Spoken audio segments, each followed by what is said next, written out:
पधारे हुए हमारे मेहमान श्रीमान Nasrul Hameed ji, cabinet secretary Shri Ajit Seth, Shri Saurabh Chandra, Shri D K. Saraf, Shri B. Ashok, Shri A K. Purwaha, Shri Narendra Kumar Verma, उपस्थित सभी महानुभाव और नौजवान साथियों, आज ऊर्जा संगम भी है और त्रिवेणी संगम भी है। त्रिवेणी संगम इस अर्थ में है कि 3 महत्वपूर्ण इनिशिएटिव जिनको हम गोल्डन जुबली के रूप में मना रहे हैं, ONGC Videsh limited, engineers India limited and Barauni refinery limited. इन तीनों क्षेत्रों में गत 50 वर्ष में जिन जिन महानुभावों ने योगदान दिया है, इस अभियान को आगे बढ़ाया है और भारत को ऊर्जा के क्षेत्र में ताकत देने के लिए निरंतर प्रयास किया है। मैं इन तीनों संस्थाओं से जुड़े सभी महानुभावों को हृदय से बहुत बहुत अभिनंदन करता हूं और मुझे विश्वास है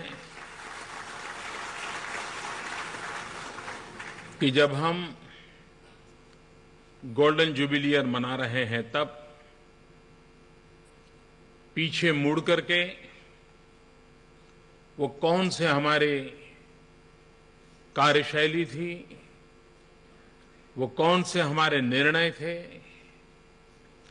वो कौन सा हमारा दर्शन था जिसके कारण हम आगे बढ़े, वो कौन सी कमियां थी जिसके कारण अगर कोई कमी रह गई है तो वो क्या थी, और अब जब 50 साल के टर्निंग पॉइंट पर खड़े हैं, तब आने वाले 50 साल का हमारा लक्ष्य क्या होगा, हमारा मार्ग क्या होगा, हमारी शक्ति संचय के रास्ते क्या होंगे और राष्ट्र को शक्तिमान बनाने के लिए हमारे पुरुषार्थ किस प्रकार का होगा, उसका भी आप लोग रोड मैप तैयार करोगे, इसका मुझे पूरा विश्वास है। कोई देश तब प्रगति करता है जब साथ व्यवस्थाएं जुड़ती हैं। अगर विचार के साथ व्यवस्था नहीं रहती है तो विचार वांझ रह जाते हैं, उससे आगे कुछ निकलता नहीं है। और इसलिए देश को अगर प्रगति करनी है तो हर आइडिया को इंस्टीट्यूशनलाइज करना होता है, और देश लंबे स्तर से तक स्थायी भाव से तब प्रगति करता है जब उसका इंस्टीट्यूशनल मैकेनिज्म अधिक मजबूत हो। इंस्टीट्यूशनल मैकेनिज्म में ऑटो पायलट ऐसी व्यवस्था हो ताकि वो नित्य नूतन प्रयोग करता रहता हो। मैं समझता हूं कि हमारे पास आने वाले युग के लिए भी नई व्यवस्थाओं के निर्माण की आवश्यकता है, और वर्तमान में जो व्यवस्थाएं हमारे पास है, जो इंस्टीट्यूशनल मैकेनिज्म है, उस इंस्टीट्यूशनल मैकेनिज्म को भी आने वाली शताब्दी के लिए किस प्रकार से अधिक आधुनिक बनाया जाए, नए इनोवेशंस कैसे किए जाएं, यंग माइंड को कैसे इनकॉर्पोरेट किया जाए, और न सिर्फ भारत की सीमाओं तक लेकिन ग्लोबल पर्सपेक्टिव में हम अपनी विकास की दिशा कैसे तय करें और उन लक्ष्यों को कैसे पार करें, कैसे प्राप्त करें, उन बातों पर जितना हम बल देंगे तो विश्व की भारत के पास जो अपेक्षाएं हैं और दुनिया का 1/6 पॉपुलेशन, ये 1/6 पॉपुलेशन ये कह करके नहीं रोक सकता कि हमारी ये मुसीबत है, हमारी ये कठिनाई है, दुनिया के 1/6 पॉपुलेशन का तो ये लक्ष्य रहना चाहिए कि विश्व का 1/6 बोझ हम अकेले अपने कंधों पर उठाएंगे और विश्व को सुख शांति देने में हमारा भी कोई न कोई सकारात्मक कंट्रीब्यूशन होगा। ये ग्लोबल पर्सपेक्टिव के साथ भारत ने अपने आप को सज्ज करना होगा, भारत ने अपने आप को तैयार करना होगा। और मुझे विश्वास है, जिस देश के पास 65% जनसंख्या 35 साल से कम उम्र की हो, यंग माइंड जिसके पास हो,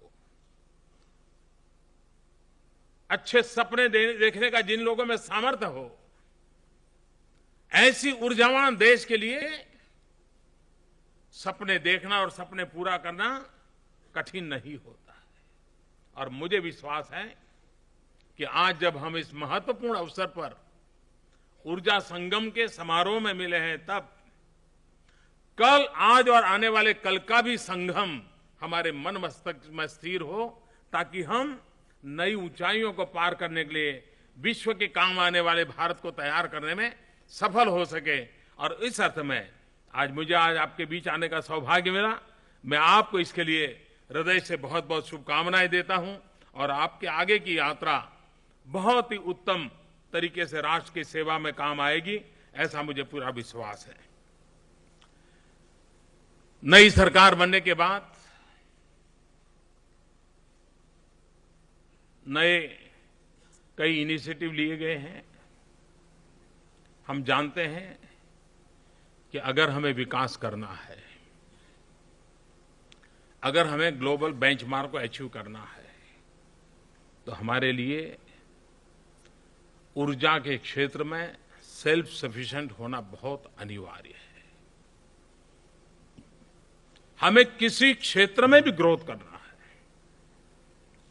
उसकी पहली आवश्यकता होती है ऊर्जा। आज टेक्नोलॉजी ड्रिवन सोसाइटी है, और जब टेक्नोलॉजी ड्रिवन सोसाइटी है तो ऊर्जा ने अपनी अहम भूमिका प्रस्थापित की है। ऊर्जा के स्रोत अलग अलग हो सकते हैं, जो आज भी हमारे ध्यान में नहीं है, वो भी शायद आने वाले दिनों में विश्व के सामने उजागर हो सकते हैं। लेकिन पूरी मानव जाति की विकास यात्रा को देखा जाए तो ऊर्जा का अपना एक स्थान है। ऊर्जा एक प्रकार से विकास को ऊर्जा देने की ताकत बन जाती है, और उस अर्थ में हमारे लिए ऊर्जा सुरक्षा ये आवश्यकता भी है, हमारी जिम्मेवारी भी है। और उस जिम्मेवारी को पूरा करने की दिशा में हमने कुछ कदम उठाने होंगे। पिछले 10 महीनों में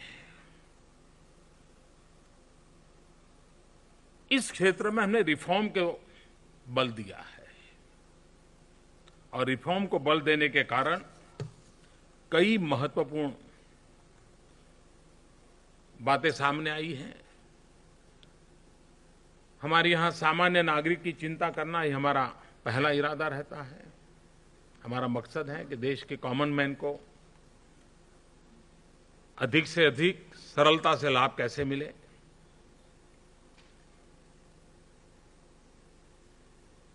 सब्सिडी ट्रांसफर स्कीम दुनिया की सबसे बड़ी गैस सब्सिडी को ट्रांसफर करने की स्कीम में सिर्फ 100 दिन के कालखंड में हमने सफलता पाई है। और मैं मानता हूं कि एक तो किसी चीज में शुरू करना, किसी चीज को अचीव करना, और किसी चीज को टाइम बाउंड समय के रहते हुए पूरा करना, इन तीनों तराजू से चीजों को तोलते हुए देखें तो मैं विभाग के सभी मित्रों को, सचिव श्री को, मंत्री श्री को और उनकी पूरी टीम को हृदय से बहुत बहुत अभिनंदन करता हूं। 100 दिन के अल्प समय में दुनिया की सबसे बड़ी सब्सिडी ट्रांसफर स्कीम 12 करोड़ लोगों को बैंक खाते में सीधी गैस सब्सिडी पहुंचना, ये छोटी काम नहीं है। दुनिया का सबसे बड़ा काम यहां पूरा हुआ। और जनधन अकाउंट जब खोल रहे थे तब तो कुछ लोग मजाक करने की हिम्मत करते थे, लेकिन अब नहीं करते, क्योंकि जनधन के लिए नहीं था, जनशक्ति में परिवर्तित करने का प्रयास था और उसमें ऊर्जा शक्ति जोड़ने के प्रारंभ हमें करना था। कोई कल्पना कर सकता है कि बेनिफिशियरी को सीधा लाभ देकर के हमने कितना बड़ा लीकेज रोका है?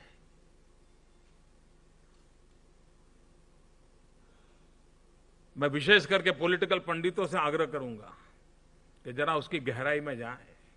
मैं अपनी तरफ से क्लेम करना नहीं चाहता हूं। आज जिस भ्रष्टाचार से खिलाफ लड़ने की बातें तो बहुत होती है, लेकिन भ्रष्टाचार से लड़ने के लिए institutional mechanism, transparent mechanism, policy driven व्यवस्थाएं अगर निश्चित की जाएं तो हम लीकेजेस को रोक सकते हैं।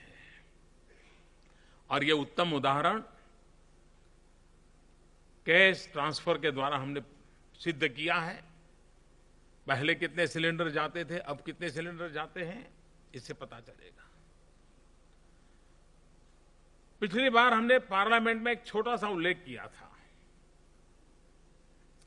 कि जिनको ये अफोर्डेबल है, इन्होंने सब्सिडी क्यों लेनी चाहिए? क्या देश में ऐसे लोग नहीं निकल सकते कि जो कहे कि नहीं भाई ठीक है, अब तो ईश्वर ने हमें बहुत दिया है, देश ने हमें बहुत दिया है, अब हमें गैस सिलेंडर के लिए सब्सिडी की जरूरत नहीं है, हम अपनी पसीने की कमाई से अपना खाना पका सकते हैं और अपना पेट भर सकते हैं। छोटा सा स्पर्श किया था विषय को, लेकिन उस स्पर्श को भी इस देश के करीब 2,80,000 लोगों ने सकारात्मक रिस्पॉन्ड किया।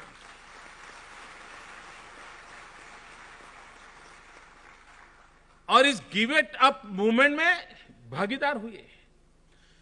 सवाल ये नहीं है कि 2 लाख 3 लाख लोग इसमें जुड़े।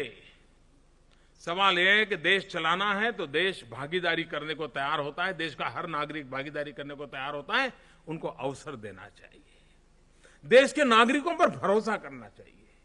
हमारा सबसे बड़ी पहल यह है कि हम हिंदुस्तान के नागरिकों पर भरोसा कर करके आगे बढ़ना चाहते हैं। और आपको जानकर के आनंद होगा कि समाज के एक वर्ग ने जिसने कहा कि हां भाई हम सब्सिडी से गैस अब लेना नहीं चाहते, हम अपना पैसा दे सकते हैं। करीब 2,80,000 लोग से ज्यादा लोगों ने इसका लाभ दिया, एक प्रकार से देश को लाभ दिया है। उससे कम से कम 100 करोड़ रुपए की बचत होगी। ये 100 करोड़ रुपया किसी गांव में स्कूल बनाने का काम आएगा कि नहीं आएगा?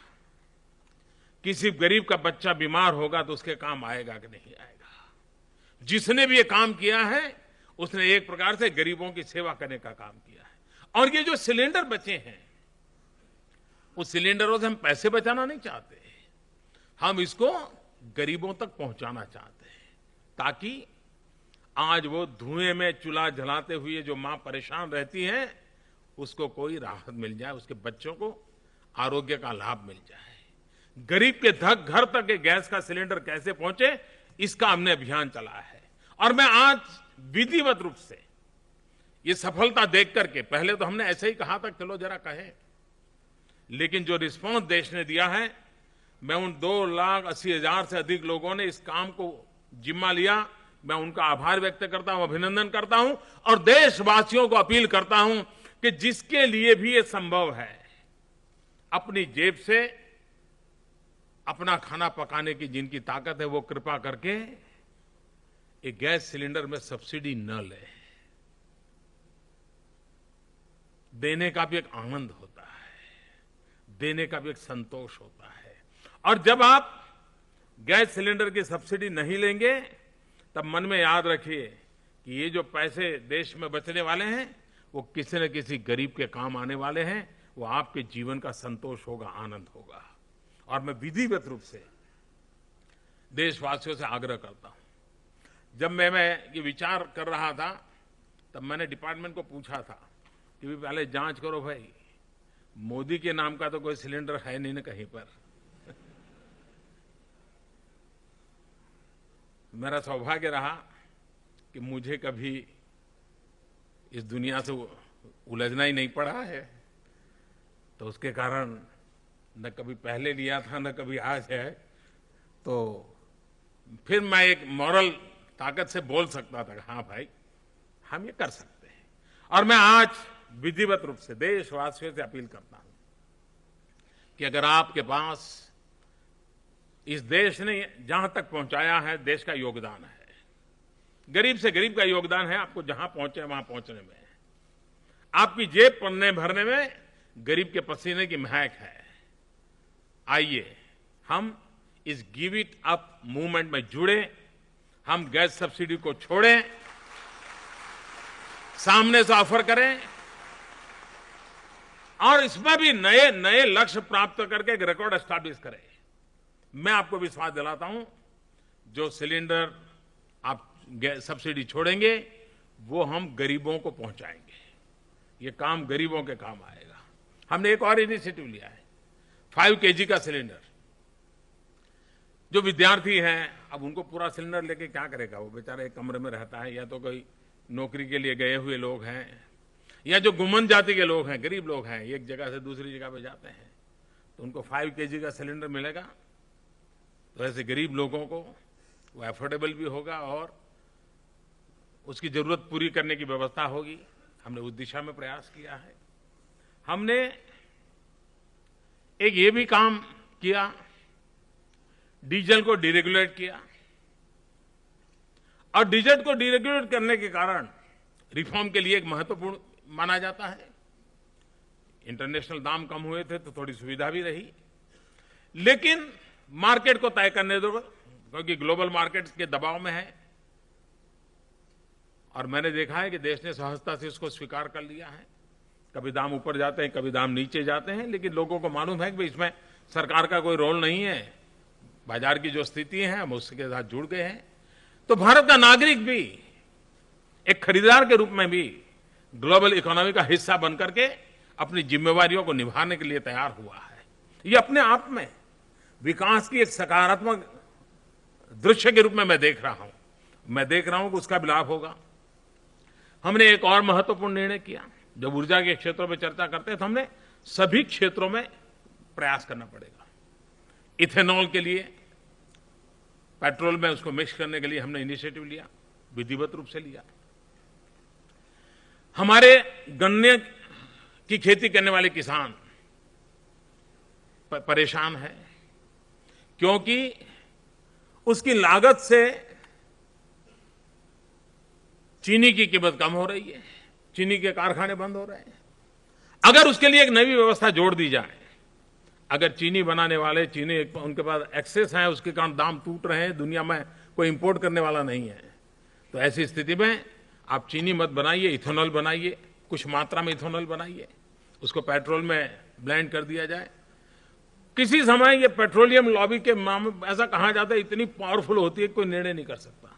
हमने निर्णय किया है। यहां कई लोग बैठे होंगे, शायद उनको अच्छा नहीं भी लगेगा, लेकिन हमने निर्णय किया है। और उसके कारण हम क्लाइमेट की भी चिंता करते हैं, एनवायरमेंट की चिंता करते हैं, एट द सेम टाइम हम इकोनॉमी की भी चिंता करते हैं। और हमारे गरीब किसान, गन्ने का किसान है, ये इथेनॉल के द्वारा हम उसकी बहुत बड़ी मदद कर रहे हैं। हमारा जो शुगर सेक्टर है उसको ताकत देने का एक उत्तम रास्ता हमने किया है। और पहले इथेनॉल का एमएसपी नहीं था, मिनिमम सपोर्ट प्राइस का निर्णय नहीं था, उसका कोई प्राइस कीमत तय नहीं था।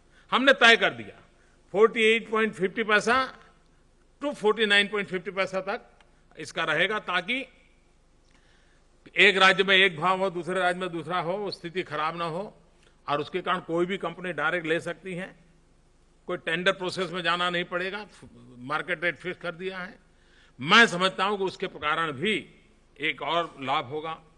और एक काम हमने इनिशिएटिव लेने के लिए राज्यों से आग्रह किया है। जिन जिन राज्यों में बंजर भूमि है, जहां पर अन्य फसल की संभावनाएं कम है, वहां पर जेट्रोफा की खेती बहुत अच्छी हो सकती है, जेट्रोफा की पैदावार अच्छी हो सकती है।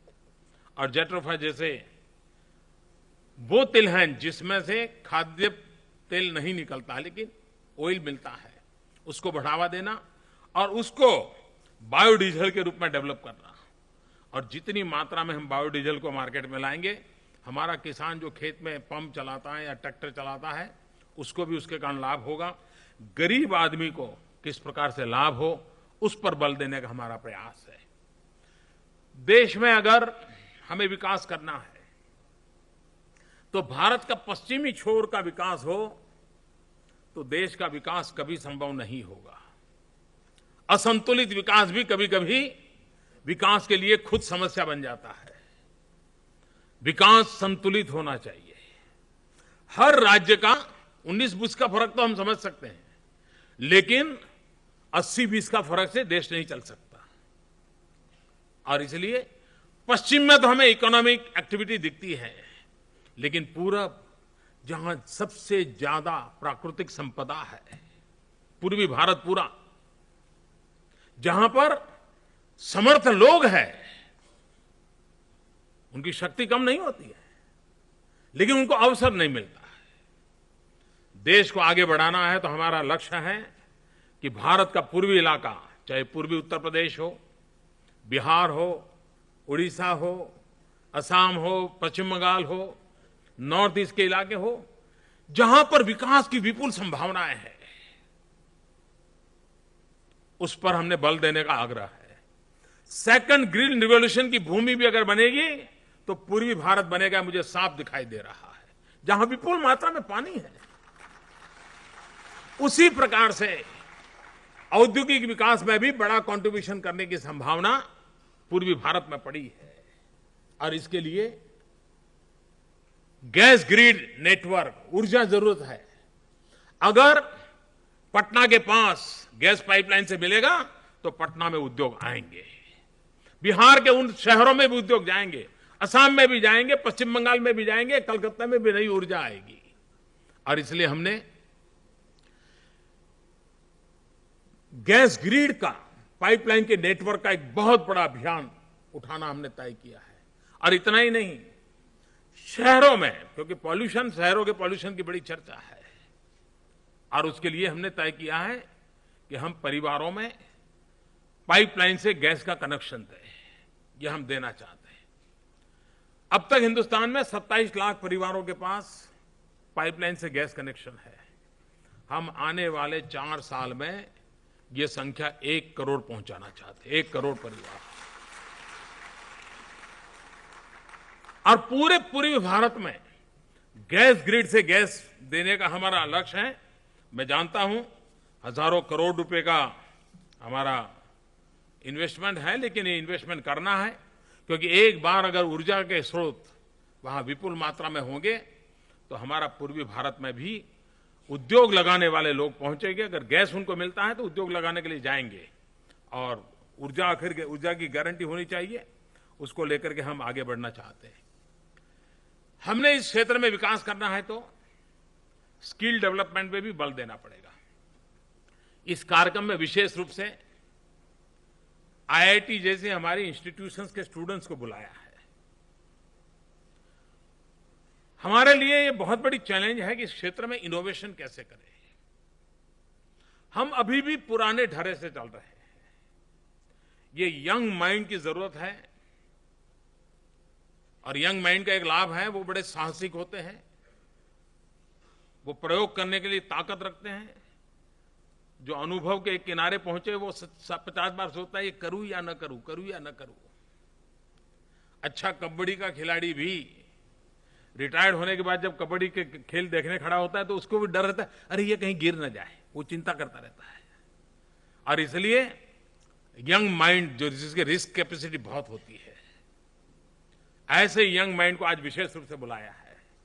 मैं आग्रह करता हूं कि इस क्षेत्र में बहुत इनोवेशन की संभावना है। इनोवेशन को हम ऊर्जा के क्षेत्र में किस प्रकार से हमारा माइंड अप्लाई करें, भारत को हम ऊर्जा क्षेत्र में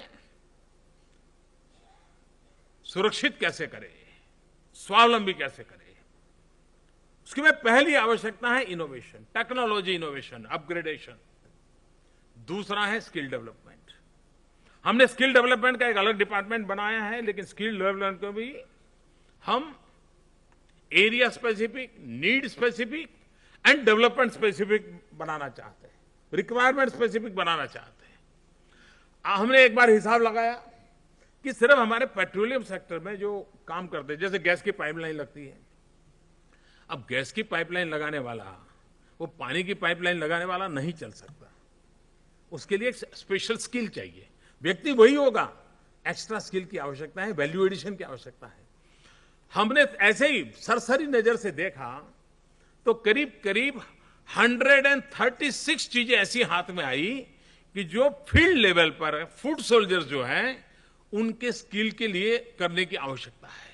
हमने एक अभियान चलाया है, आने वाले दिनों में इन सभी सेक्टर्स में हम स्किल डेवलपमेंट को बल दें, और सामान्य गरीब मजदूर भी हैं जो ये पेट्रोलियम सेक्टर में, ऊर्जा के सेक्टर में, मान लीजिए सोलर एनर्जी पर हम इनिशिएटिव ले रहे हैं। अगर सोलर एनर्जी में इनिशिएटिव लिए तो सोलर एनर्जी में वो वायरमैन काम करेगा कि सोलर सेक्टर का उसका स्किल डेवलपमेंट होना चाहिए। और इसलिए नए सिरे से सिलेबस बने, नए सिरे से उनके लिए कहीं 1 वीक के, 2 वीक के, 1 साल के, 2 साल के, जो भी आवश्यक हो, स्किल डेवलपमेंट मिशन के साथ जोड़ करके हम पेट्रोलियम सेक्टर में भी, ऊर्जा के क्षेत्र में भी ऐसी कितनी भी नई चीजें, और मैं तो चाहूंगा कि हम कंपनियों के साथ मिलकर के इसको करना चाहते हैं। कंपनियां भी पार्टनर बने और कंपनियों के साथ मिलकर के करेंगे तो ह्यूमन रिसोर्स डेवलपमेंट ये भी हमारे लिए उतना ही आवश्यक है, जिसको लेकर के हम आगे बढ़ना चाहते हैं। और मुझे विश्वास है कि आने वाले दिनों में एक प्रकार से इनोवेशन के लिए पूरा पूरा अवसर, उसी प्रकार से इसको भी पाने का अवसर। 2022 में भारत की आजादी के 75 साल हो रहे हैं। देश आजादी का अमृत पर्व मनाने वाला है। जिन महापुरुषों ने सपने देखे थे भारत को महान बनाने के, और इसके लिए आजादी के लिए अपने आप को बलि चढ़ा दिया था, जवानी जेल में खपा दी थी, अपने अपने परिवारों को तबाह कर दिया था, इसलिए कि हम आजादी की सांस ले सके, हम आजाद भारत में पल बढ़ सके। हम वो भाग्यशाली लोग हैं जो उनकी तपस्या और त्याग के कारण आज आजादी का आनंद लूट रहे हैं। क्या हमारा जिम्मा नहीं है कि जिन महापुरुषों ने देश के लिए इतना बलिदान दिया, हम उनको कैसा भारत समर्पित करेंगे, कैसा भारत देंगे?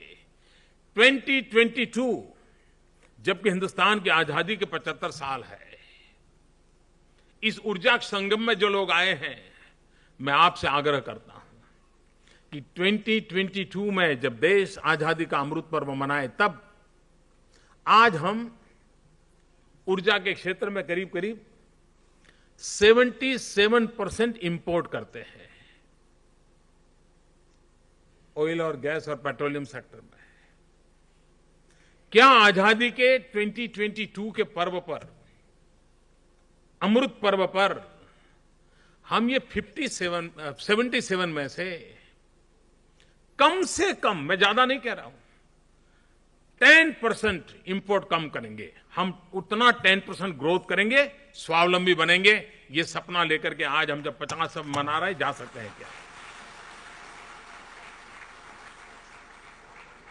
एक बार हम 2022 में 10% इंपोर्ट कमी करने में सफल हो जाते हैं, 10% ग्रोथ सतत कर करके हम उस ऊंचाई को पार कर सकते हैं, तो मैं आपको विश्वास दिलाता हूं कि 2030 में हम ये इंपोर्ट को 50% ला सकते हैं। लेकिन पहला ब्रेक थ्रू होता है, फर्स्ट ब्रेक थ्रू। और मैं मानता हूं आजादी के दीवानों से बड़ी प्रेरणा क्या हो सकती है? आजादी के लिए मरने मिटने वालों को याद करके कह रहे हैं कि मैं इस क्षेत्र में काम कर रहा हूं, मैं मेरे देश को ये देकर के रहूंगा, आने वाले 5-7 साल मेरे पास हैं, मैं पूरी ताकत लगा दूंगा और मैं देश में ये स्थिति पैदा करूंगा। ये सपने हम देखें, कितने क्षेत्रों में इनिशिएटिव लिए हैं। हम मेगावाट से बाहर नहीं निकलते, हम गीगावाट की चर्चा करने लगे हैं। 100 gigawatt solar energy, 60 gigawatt renewable energy, wind energy की दिशा में जाना, ये अपने आप में बहुत बड़े सपने हमने देखे हैं। इन सपनों से आगे बढ़ेंगे, हमारा इंपोर्ट कम होगा। और 10% ग्रोथ, वो तो हमारी रिक्वायरमेंट के संबंध में है, लेकिन हमारा जो ग्रोथ होगा उसके संबंध में 10% से ज्यादा लगेगा। तब जाकर के हम 77 से 10% कम कर सकते हैं। तो हमारे लक्ष्य ऊंचे होंगे, तब जाकर के हम इसको पूरा कर सकेंगे। और मैं चाहूंगा कि उसके लिए हम प्रयास करें। एक समय की मांग है, समय की मांग ये है कि हमारी ऊर्जा क्षेत्र की जितनी कंपनियां हैं, गवर्नमेंट पीएसयूज हो या प्राइवेट कंपनी हो, हम भारत के दायरे में ही अपने कारोबार को चला करके गुजारा करें, ये इनफ नहीं है। हमारी इन कंपनियों को टारगेट करना चाहिए जल्द से जल्द वो मल्टीनेशनल बने, क्योंकि ऊर्जा का पूरा एक ग्लोबल मार्केट बना हुआ है। मैं देख रहा हूं कि इन दिनों एनर्जी डिप्लोमेसी एक नया क्षेत्र उभर गया है। वैश्विक संबंधों में एनर्जी डिप्लोमेसी एक रिक्वायरमेंट बन गई है। हमारी कंपनियां जितनी मल्टीनेशनल बनेगी, उतना मैं समझता हूं इस क्षेत्र में हम अपनी पहुंच बना पाएंगे, अपनी जगह बना पाएंगे। उसी प्रकार से ऊर्जा के क्षेत्र में India and Middle East, India and Central Asia, India and South Asia corridor बनाना और उसको गति देना हमारे लिए बहुत आवश्यक है। आने वाले दिनों में इस क्षेत्र में काम करने वाले हमारे सभी महानुभाव इन चीजों पर हम फोकस करके कैसे काम करें। कुछ ऐसे अनछुए क्षेत्र हैं जिसमें हम अपना पैर पसार सकते हैं कि नॉर्थ अमेरिका और अफ्रीका में गैस पोजीशनिंग हम स्थापित कर सकते हैं क्या। मुझे विश्वास है कि अगर इन सपनों को लेकर के हम अगर आगे बढ़ते हैं, उसी प्रकार से हमारे जो बंदरगाह हैं उसके साथ एलएनजी टर्मिनल का नेटवर्क, उसके साथ हम कैसे जोड़ सकते हैं। कई ऐसे विषय हैं कि जिसको अगर हम बल देंगे तो मैं समझता हूं कि हम इन चीजों को पार कर सकते हैं। और ये बात निश्चित है कि ऊर्जावान भारत ही विश्व को नई ऊर्जा दे सकता है। अगर भारत ऊर्जावान बनेगा तो विश्व को नई ऊर्जा मिलने की संभावना है, कि 1/6 पॉपुलेशन के नाते दुनिया हमारे लिए क्या करती है, उन सपनों से बाहर निकल गए हम विश्व के लिए क्या कर सकते हैं, ये सपने देख करके चलेंगे तो देश का अपने आप भला होगा। मैं फिर एक बार इन तीनों संस्थाओं को बहुत कुछ शुभकामनाएं देता हूं। विभाग के सभी साथियों को उनके अचीवमेंट के लिए हृदय से अभिनंदन करता हूं। बहुत बहुत धन्यवाद।